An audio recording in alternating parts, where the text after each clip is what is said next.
Hi friends, आप सभी का आपके अपने यूट्यूब चैनल यूपीएससी इन्फो 24 में स्वागत है। तो दोस्तों, हम उम्मीद करते हैं कि आप सभी लोग स्वस्थ होंगे और खुश होंगे। फ्रेंड्स, ये जो वीडियो है ये पीजीटी नागरिक शास्त्र का भाग 135 है। तो अगर आप टीजीटी, पीजीटी, एलटी ग्रेड और जीआईसी की तैयारी कर रहे हैं तो ये वीडियो आपके लिए है। दोस्तों, वीडियो के अंत तक बने रहिएगा। इस वीडियो में टोटल 20 क्वेश्चन है जो आपके परीक्षा के लिए अति महत्वपूर्ण साबित होंगे। दोस्तों, पेन और कापी लेकर बैठ जाइए और जो इम्पॉर्टेंट क्वेश्चन है उसको आप क्या करें, नोट कर लिया करें। दोस्तों, नंबरिंग भी कर सकते हैं आप 106 से लेकर 125 तक नंबरिंग कर लीजिए और उसमें देखिए कि 106 वाले में एक सही है या दो सही है या तीन सही है तो उसका नंबरिंग कर दीजिए। इस तरह आपका एक प्रैक्टिस सेट हो जाएगा जो आप 20 क्वेश्चन मुश्किल से 14 से 15 मिनट में कर लेंगे। तो दोस्तों, हम स्टार्ट करते हैं आज का वीडियो और देखते हैं आपका क्वेश्चन कितना सही होता है। ये पहला क्वेश्चन है, किसके द्वारा लोक निगमों की को 20वीं सदी की सबसे बड़ी संवैधानिक मौलिकता कहा गया है? क्वेश्चन क्या है कि किसके द्वारा लोक निगमों को 20वीं सदी की सबसे बड़ी संवैधानिक मौलिकता कहा गया है? ऑप्शन एक है एच हेंस द्वारा, ऑप्शन दो है W.A. रॉकसन द्वारा, ऑप्शन तीन है A.D. गोरवाल द्वारा और ऑप्शन फोर है D. मार्क द्वारा। तो किसके द्वारा कहा गया है दोस्तों? यह जो कहा गया है W.A. रॉकसन द्वारा कहा गया है कि लोक निगमों को 20वीं सदी का सबसे बड़ी संवैधानिक मौलिकता कहा गया है रॉकसन द्वारा, W.A. रॉकसन द्वारा। ऑप्शन दो सही हो जाएगा। आगे देखते हैं 107 नंबर क्वेश्चन। ग्रीन के अनुसार निम्नलिखित में से कौन सा प्राकृतिक अधिकारों का स्रोत है? ग्रीन महोदय के अनुसार निम्नलिखित में से कौन प्राकृतिक अधिकारों का स्रोत है, ये बताना है। ऑप्शन एक है राज्य, दो है समाज, तीन है सामाजिक चेतना और चार है विधि। तो आंसर हो जाएगा समाज। दो नंबर आंसर सही हो जाएगा। समाज जो है ग्रीन के अनुसार प्राकृतिक अधिकारों का स्रोत है। ऑप्शन टू सही है, समाज। आगे देखते हैं 108 नंबर क्वेश्चन। किसके संसर्ग में ने एम.एन. राय को मैक्सिको के मार्क्सवाद अपनाने के लिए प्रेरित किया? मतलब किसके सन्मार्ग में आकर एम.एन. राय को मैक्सिको में मार्क्सवाद अपनाने के लिए प्रेरित किया? किसके संगत में आकर उन्होंने ऐसा काम किया? ऑप्शन एक है Michael Borodin, Lenin, Elphinstone, Ian Brownlee. तो किसके सन्मार्ग में आकर उन्होंने ऐसा काम किया था दोस्तों? तो आंसर हो जाएगा 108 का पहला नंबर सही हो जाएगा, माइकल बारोडीन। माइकल बारोडीन के सन्मार्ग में आकर, सत्संग में आकर एम.एन. राय ने मैक्सिको में मार्क्सवाद अपनाने के लिए क्या हुए, प्रेरित हुए। ठीक है, आगे देखते हैं 109 नंबर क्वेश्चन है। इनमें से कौन व्यवहारवाद और उत्तर व्यवहारवाद का प्रतिपादक है? इनमें से कौन व्यवहारवाद और उत्तर व्यवहारवाद का प्रतिपादक है? ऑप्शन एक है जॉर्ज कैटलिन, ऑप्शन दो है चार्ल्स मैरियम, ऑप्शन तीन है लियो स्टास और ऑप्शन फोर है डेविड स्टर्न। तो आंसर क्या हो जाएगा दोस्तों? फोर सही हो जाएगा। डेविड स्टर्न महोदय हैं जो व्यवहारवाद और उत्तर व्यवहारवाद का प्रतिपादक है। ऑप्शन फोर सही है, डेविड स्टर्न। आगे देखते हैं 110 नंबर क्वेश्चन। कैपिटलिज्म, सोशलिज्म व डेमोक्रेसी नामक पुस्तक की रचना किसने की है? कैपिटलिज्म, सोशलिज्म और डेमोक्रेसी नामक पुस्तक की रचना किसने की है? ऑप्शन एक है शुम्पीटर, ऑप्शन दो है मोस्का, ऑप्शन तीन है मिचेल्स, ऑप्शन फोर है रॉबर्ट ड हल। तो आंसर हो जाएगा दोस्तों एक शुम्पीटर। ऑप्शन क्या हो जाएगा? शुम्पीटर महोदय ने कैपिटलिज्म, सोशलिज्म व डेमोक्रेसी नामक पुस्तक की रचना की है। आगे देखते हैं 111 नंबर क्वेश्चन। डेविड एप्टर के अनुसार निम्नलिखित में से कौन सी राजनीतिक विश्लेषण की महत्वपूर्ण परंपरा नहीं है? डेविड एप्टर के अनुसार निम्नलिखित में से कौन सी राजनीतिक विश्लेषण की महत्वपूर्ण परंपरा नहीं है या विश्लेषण की महत्वपूर्ण परंपरा नहीं है, ये बताना है। ऑप्शन एक है संस्थावाद, ऑप्शन दो है बहुलवाद, और ऑप्शन 3 है दोस्तों संरचनावाद, ऑप्शन 4 है एक सदनवाद। तो आंसर हो जाएगा दोस्तों इसका 111 का आंसर 3 सही हो जाएगा, संरचनावाद। 111 का आंसर संरचनावाद सही है, ये देख लीजिए। आगे चलते हैं 112 नंबर क्वेश्चन देखते हैं। तुलनात्मक राजनीति के क्षेत्र के बारे में निम्नलिखित में से कौन सा कथन गलत है? आपको क्या बताना है? गलत कथन को बताना है कि तुलनात्मक राजनीति के क्षेत्र के बारे में निम्नलिखित में से कौन सा कथन गलत है, यह बताना है। ऑप्शन 1 कह रहा है तुलनात्मक राजनीति आदर्श राज्य की स्थापना करती है। ऑप्शन 2 कह रहा है तुलनात्मक राजनीति विश्व के कम भ्रांतिपूर्ण बनाती है, विश्व को कम भ्रांतिपूर्ण बनाती है, ऐसा कह रहा है। तीसरा ऑप्शन है तुलनात्मक राजनीति इस पूर्वाभास में मदद करती है कि विश्व किस ओर अग्रसर है। और ऑप्शन 4 कह रहा है तुलनात्मक राजनीति उन संस्थाओं और प्रथाओं को बनाती है जो हमारी अपनी से बेहतर और बदतर है। तो दोस्तों इसमें से 2 ऑप्शन तो समझ में आ रहे हैं, 3 और आपके जो 4 हैं ये तो पूरी तरीके से तुलनात्मक राजनीति के क्षेत्र के बारे में सही कथन है। अब 2 में बचा, 1 और 2 में कौन सा हो जाएगा? तो 1 और 2 में आपका आंसर जो जाएगा 1 के साथ जाएगा दोस्तों, कि तुलनात्मक राजनीति आदर्श राज्य की स्थापना करती है। यह कहीं ना कहीं थोड़ा सा गलत होता है। हम क्या करते हैं, एक देश से दूसरे देश के जो मतलब हो राजनीति के बारे में तुलना ही करते हैं और कुछ वैसा तो नहीं करते हैं, बस बताते रहते हैं, समझते हैं। आगे देखते हैं। निम्नांकित कथनों पर विचार कीजिए। निम्नांकित कथनों पर विचार करना है। वेंथम ऑप्शन 1 है। वेंथम का मानना है कि मनुष्य उपयोगितावादी की थे अधिक वृद्धि करते हैं। वेंथम का मानना था कि मनुष्य उपयोगितावाद अधिक वृद्धि करते हैं। ठीक है, उपयोगितावाद की अधिकाधिक क्या करते हैं? वृद्धि करते हैं, ऐसा उनका मानना है। यहाँ पे थे नहीं रहना चाहिए। दूसरा कथन है वेंथम महिलाओं के मताधिकार पर पुरजोर समर्थन करते हैं। तीसरा है दार्शनिक उग्रवादी वेंथम के अनुयायी थे। उपयुक्त कथन में कौन सा कथन सही है, ये बताना है। 3 कथन है, इनमें से कौन सही है? तो दोस्तों इनमें से जो ऑप्शन दिया है 1 सही है, केवल 2 सही है, केवल 1 और 2 सही है, इसमें रहना चाहिए। केवल 2 और 3 सही है, केवल 1 और 2 सही है। तो आंसर हो जाएगा दोस्तों आपका 113 का 4 सही हो जाएगा, केवल 1 और 2 सही है, ये आपका आंसर सही हो जाएगा। केवल 1 और 2 सही है, तो ए वाला और ए वाला सही है, आपका तीसरा गलत है। आगे देखते हैं 114 नंबर क्वेश्चन। 114 नंबर है फ्रेंड्स।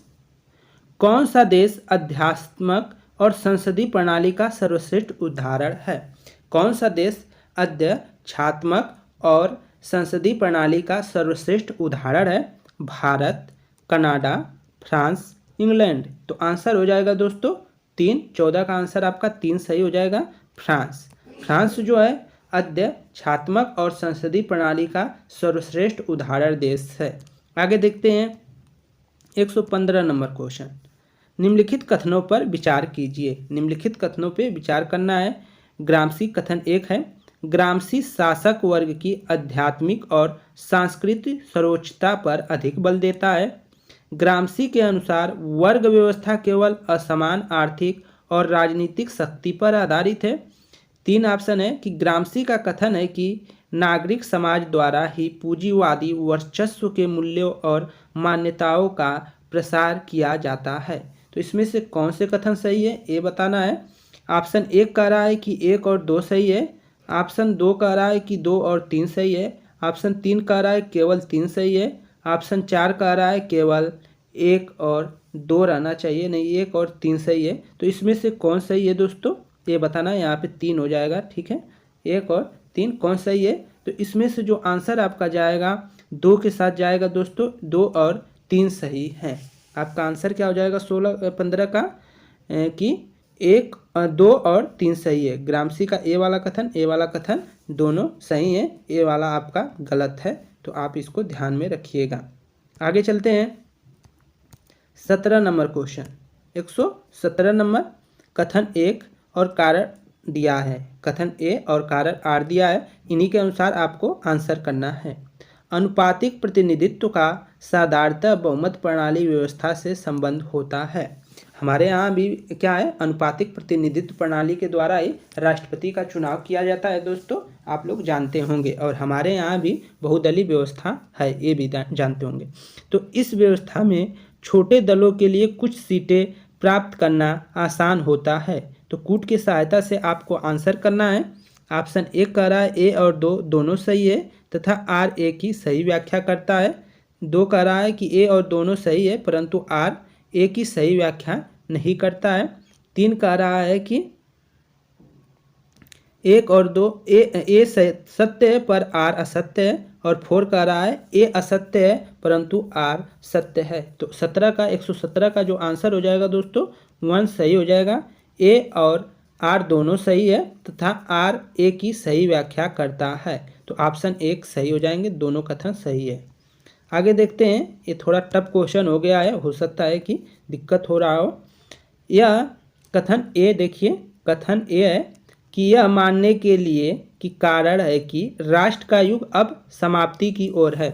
यह मानने के लिए कारण है कि राष्ट्र का युग अब समाप्ति की ओर है, मतलब राष्ट्रवाद का युग अब समाप्ति की ओर है, यह मानने का कारण है। और कारण क्या कह रहा है, राष्ट्रवाद के कारण नए राज्यों का जन्म, साम्राज्यों के विघटन और सीमाओं का पुनर्निर्धारण हुआ है।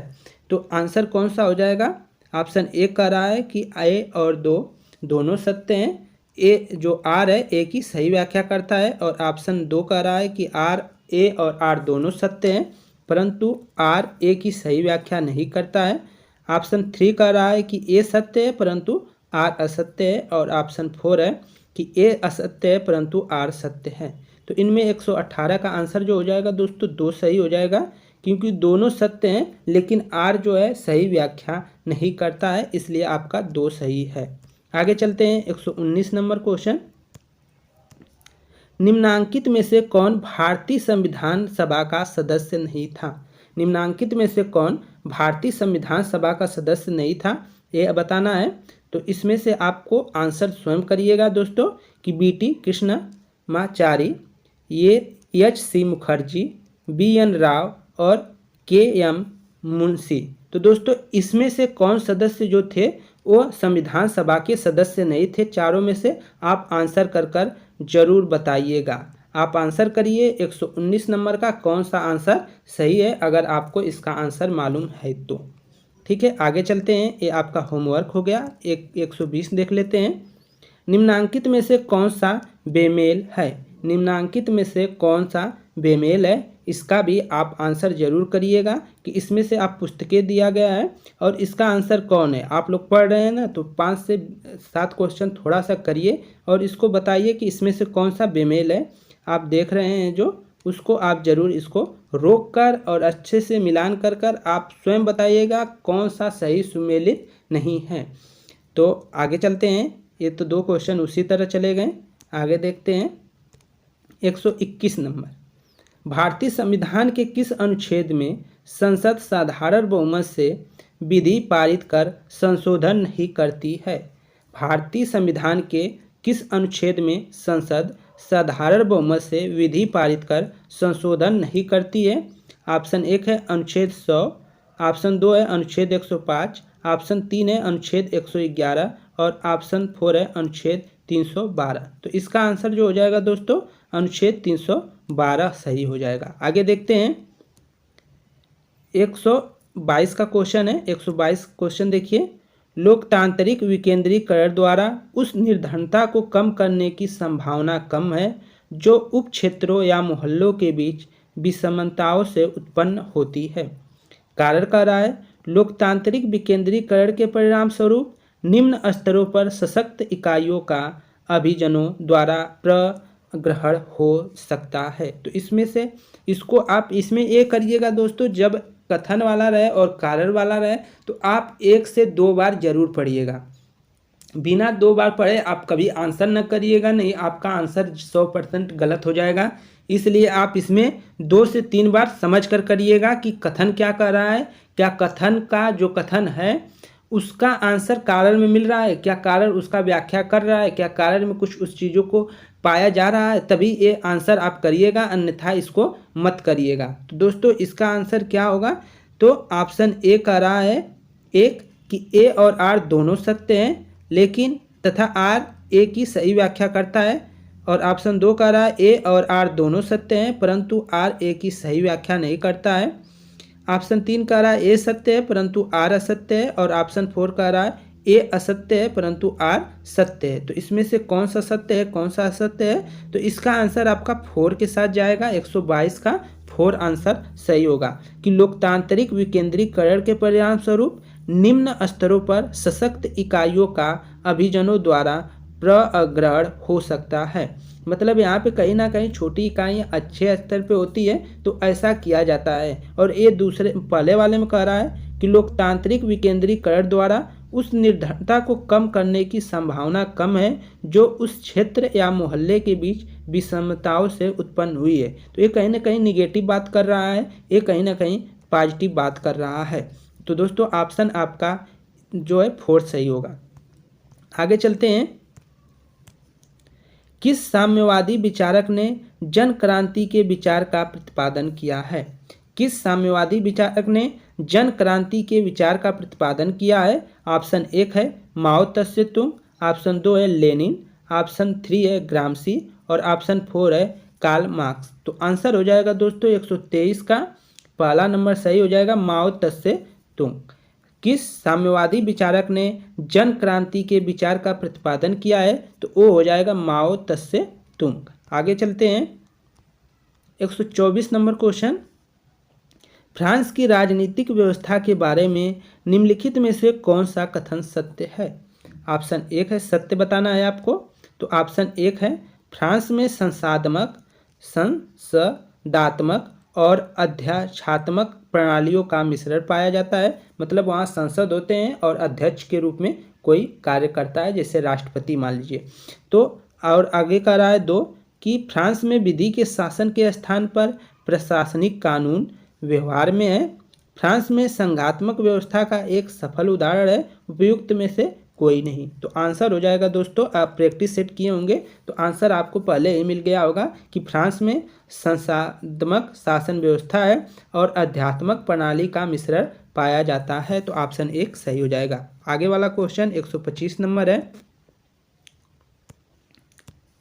निम्नलिखित में से किस विद्वान ने क्लैश ऑफ सिविलाइजेशन, सभ्यता का संघर्ष की धारणा का प्रतिपादन किया है।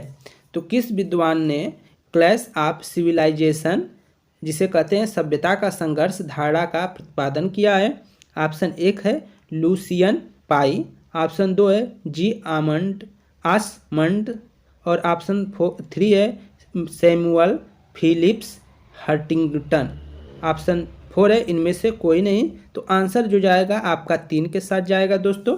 इस जो ये सिद्धांत है क्लैश ऑफ सिविलाइजेशन, इस सिद्धांत को हंटिंगटन ने प्रतिपादित किया है, जिसे हिंदी में कहते हैं सभ्यताओं का संघर्ष। तो दोस्तों ये थे 25 नंबर क्वेश्चन।